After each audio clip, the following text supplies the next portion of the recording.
Olá! Bem-vindas e bem-vindos a mais uma análise aprofundada aqui do setor elétrico brasileiro. Hoje o nosso material de análise aponta para um cenário é, de contrastes, eu diria. De um lado, a gente vê uma expansão recorde de energia limpa, com projetos gigantescos entrando em operação. Do outro, um sistema elétrico que parece estar, assim, gritando por socorro, sabe? Com o desperdício de energia chegando em níveis alarmantes. A nossa missão de hoje é entender essa dinâmica. Vamos mergulhar na expansão eólica na Bahia, nos desafios que levam a esses cortes de geração e, o mais importante, nas soluções que estão surgindo, como o primeiro leilão de baterias do país e a aposta nas hidrelétricas reversíveis. E para fechar, vamos olhar para o futuro da demanda, com a revolução dos carros elétricos batendo a nossa porta.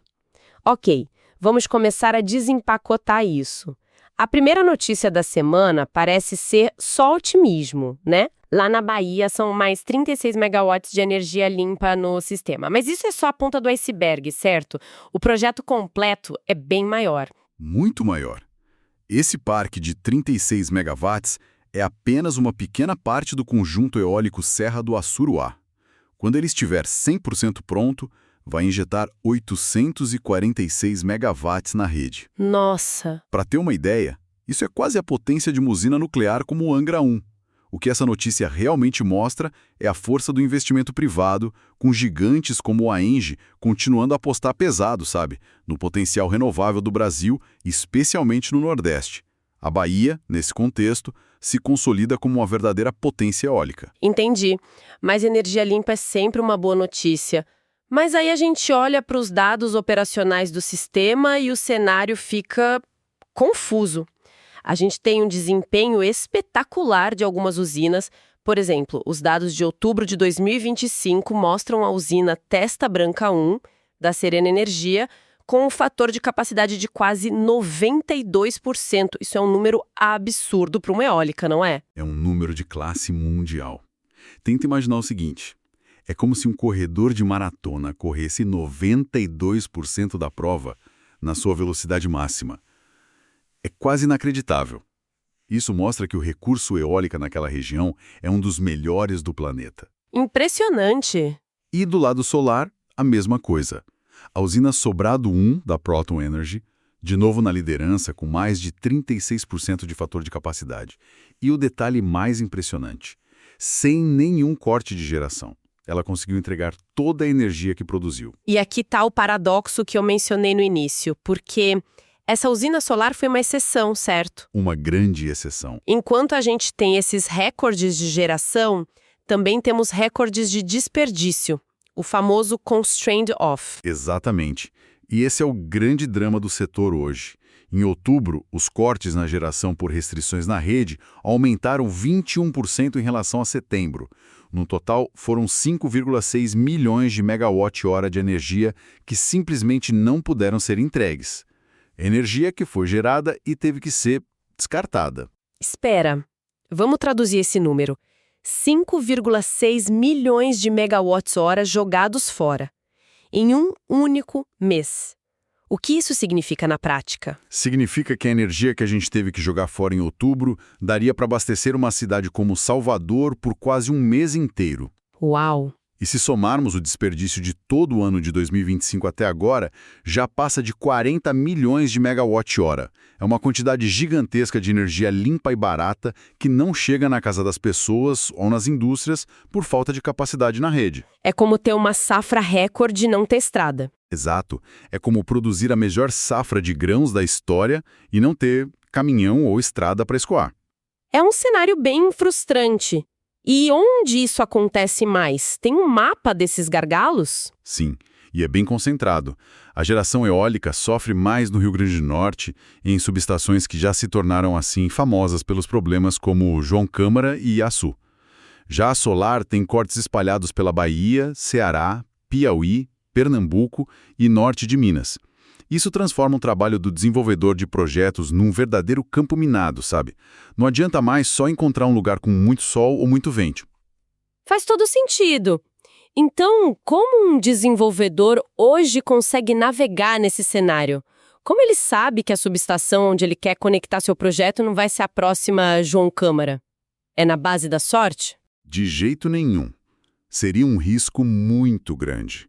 Hoje, a análise de dados é a principal ferramenta. Não dá mais para tomar decisões de centenas de milhões de reais no feeling, entende?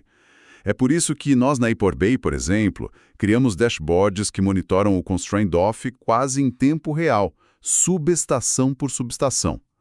A ferramenta permite que o desenvolvedor veja um mapa de calor dos problemas, identifique quais pontos de conexão ainda têm saúde e quais já estão saturados. Evitando investir num local que já está congestionado. Exato. É usar a inteligência de mercado para não cair nessa armadilha. Ok, isso resolve o problema do novo investidor.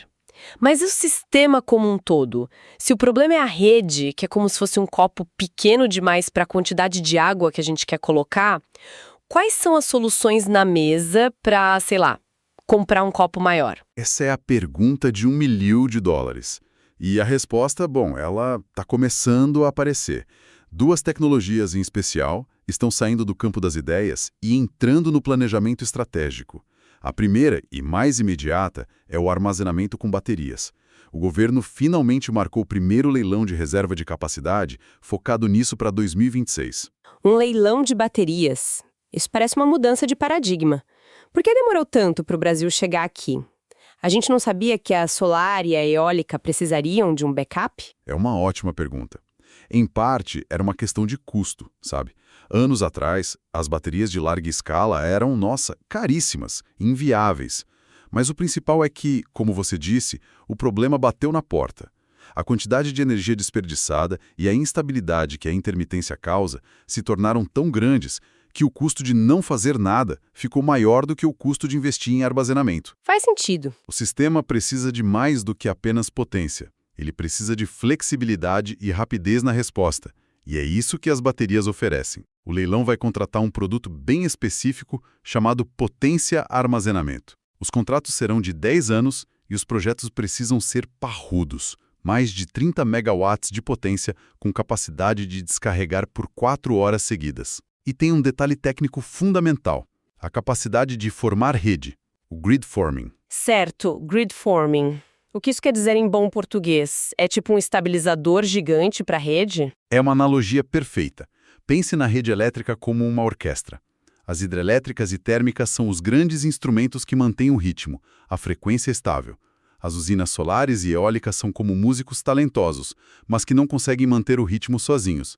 A bateria com capacidade grid forming atua como um maestro, garantindo que todo mundo toque na mesma sintonia. Mantendo a estabilidade. Exato.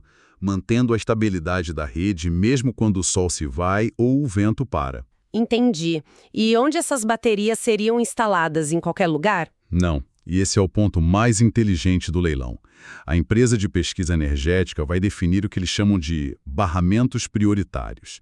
Basicamente, é um apelido técnico para os pontos fracos da rede que a gente mencionou. Ah, claro. Projetos instalados nesses locais onde o sistema elétrico está pedindo socorro vão receber uma bonificação. E, sem surpresa, esses locais são exatamente o Rio Grande do Norte, Ceará, Piauí, Pernambuco, Bahia e Norte de Minas. A ideia é colocar o remédio exatamente onde está a dor. Perfeito, é isso. Parece um plano bem desenhado. Mas o mercado está otimista ou existem preocupações? Existem algumas preocupações sérias. A primeira é jurídica. Uma lei recente classificou as baterias como ativo de transmissão, o que pode gerar um conflito com o modelo do leilão. Que as trata como potência. Exatamente. É uma questão regulatória complexa. A segunda é técnica. O edital exige uma eficiência de 85% e a indústria diz que isso é praticamente inviável hoje, sugerindo algo mais perto de 82%. E a terceira é econômica. O risco de pagar imposto 2 vezes para carregar e descarregar a bateria e o fato de que contratos de 10 anos podem ser curtos demais para pagar um investimento tão alto. Então não é uma bala de prata. Tem vários obstáculos a serem superados. E enquanto as baterias lidam com essa flexibilidade rápida, existe alguma solução para armazenar quantidades enormes de energia por mais tempo? Existe. E é uma ideia ao mesmo tempo antiga e genial. As hidrelétricas reversíveis. Ok. Hidrelétricas reversíveis. A ideia de usar uma montanha com uma bateria de água gigante soa quase como ficção científica. Isso é realmente viável em grande escala no Brasil ou é só uma aposta para o futuro distante? É totalmente viável e já é uma realidade em vários países. Pense nisso da forma mais simples possível. Você tem 2 lagos, um em cima de uma montanha e outro embaixo. Quando tem energia sobrando no sistema, por exemplo, ao meio-dia com muito sol, você usa essa energia barata para bombear a água do lago de baixo para o de cima. Você está armazenando energia potencial. Literalmente, você está armazenando energia em forma de água no alto da montanha. E quando falta energia, à noite, por exemplo? Você simplesmente abre a comporta. A água desce, passa por uma turbina, gera eletricidade como uma hidrelétrica normal e volta para o lago de baixo. Pronta para recomeçar o ciclo no dia seguinte. Exato. É a solução de armazenamento de energia em larga escala mais consolidada do mundo. Espanha, Japão, Europa, China, todos usam isso há décadas para dar estabilidade às suas redes. E o Ministério de Minas e Energia já sinalizou que vai criar regras específicas para incentivar essa tecnologia em 2026. E o Brasil tem potencial para isso. A gente tem as montanhas certas nos lugares certos. Temos um potencial gigantesco. Nosso relevo é muito favorável e já temos muitos reservatórios de hidrelétricas que poderiam ser adaptados, sabe? Criando um segundo reservatório. O desafio é o estudo inicial e encontrar o local perfeito. E, novamente, a tecnologia de georreferenciamento é crucial. Na plataforma da ePowerBay, por exemplo, já é possível cruzar mapas interativos com camadas de declividade do terreno, proximidade de linhas de transmissão e restrições ambientais para acelerar essa prospecção. Para encontrar os melhores candidatos para esses projetos. Exatamente. Mais geração renovável e novas formas de armazenagem. Mas e a demanda? A chegada em massa dos carros elétricos não vai virar esse jogo todo de cabeça para baixo? Com certeza vai. E o governo está correndo para se preparar para isso. No dia 9 de dezembro, a ANEEL abriu uma consulta pública super importante, a CP 42-2025, para discutir as regras de conexão dos carregadores. Dos veículos elétricos na rede de distribuição. Isso. É um debate que chega num momento absolutamente crucial. Isso me parece aquele clássico problema do ovo e da galinha. Ninguém vai comprar um carro elétrico se não tiver onde carregar, mas ninguém vai investir pesado em estações de recarga se não tiver carros na rua. Essa consulta pública da ANEEL é o que pode quebrar esse ciclo. É a tentativa de quebrar o ciclo. A EPE projeta um crescimento exponencial na demanda por recarga na próxima década. A questão é, a nossa rede de distribuição, aquela que chega na nossa casa, está pronta para isso? Imagina um condomínio onde 10 vizinhos chegam do trabalho às 7 da noite e plugam seus carros para carregar, ao mesmo tempo. Ou um shopping com 50 pontos de recarga rápida. Exato.